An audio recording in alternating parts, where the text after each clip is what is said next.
ரொம்ப ஈஸியாக ஒரு மீன் பொரியல் எப்படி செய்கிறதுன்னு பார்ப்போம். நான் வந்து இன்றைக்கி 3/4 கிலோ அளவுக்கு பாறை மீன் எடுத்திருக்கேன். இதை வந்து கல் உப்பு போட்டு நல்லா உரசி கழுவி எடுத்து வச்சுருங்க. மீன் எப்பவுமே கல் உப்பு போட்டு உரசி கழுவும் போது கவுச்சி வாடை இருக்காது. இப்போ இந்த மீனுக்கு தேவையான உப்பு மஞ்சத்தூள் போட்டு நல்லா பிரட்டி ஒரு 10 நிமிஷம் ஊற வச்சுருங்க இருக்கட்டும்.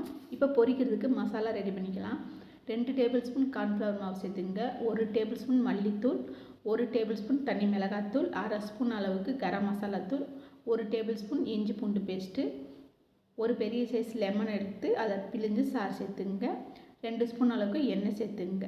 உப்பு வந்து நம்ம மீன்லேயே சேர்த்து பரட்டி வச்சுக்கனால இந்த மசாலாவில் நம்ம உப்பு போட தேவையில்லை. கொஞ்சமாக தண்ணி விட்டு இதை வந்து இட்லி மாவு பார்த்துக்கு நல்லா கட்டியாக பிசைஞ்சுக்குங்க. இந்த மாதிரி நல்லா திக்காக இருக்கணும் மசாலா. அப்போ தான் நமக்கு மீன் மேலே தடவுறதுக்கு வசதியாக இருக்கும். இதை விட ரொம்ப கட்டியாக இருந்தாலும் மீன் மேலே தடவ முடியாது. தண்ணியாக இருந்தாலும் மீனில் மசாலா ஒட்டாது. உப்பு மஞ்சத்தூள் போட்டு ஊற வச்சுருக்கிற மீன் எடுத்து இந்த மசாலாவில் போட்டு ஒன்று ஒன்றா நல்லா பிரட்டி எடுத்துக்கணும். இப்போ எல்லா மீனையுமே இந்த மாதிரி பிரட்டிட்டு இது ஒரு 1/2 மணி நேரத்துக்கு அப்படியே ஊற விட்டுறணும். இப்போ மீன் பார்த்திங்கன்னா 1/2 மணி நேரம் நல்லா ஊறிடுச்சு. இப்போ தோசைக்கல்லில் எண்ணெய் சூடு பண்ணியிருக்கேன். இப்போ போட்டு பொரிச்சு எடுத்துக்கலாம். எண்ணெய் நல்லா சூடானதுக்கு அப்புறம் தான் மீனை எண்ணெயில் போடணும். எண்ணெய் சூடாகாமல் மீனை போட்டோம்னா தோசைக்கல்லே மசாலா ஒட்டிக்கிறோம்.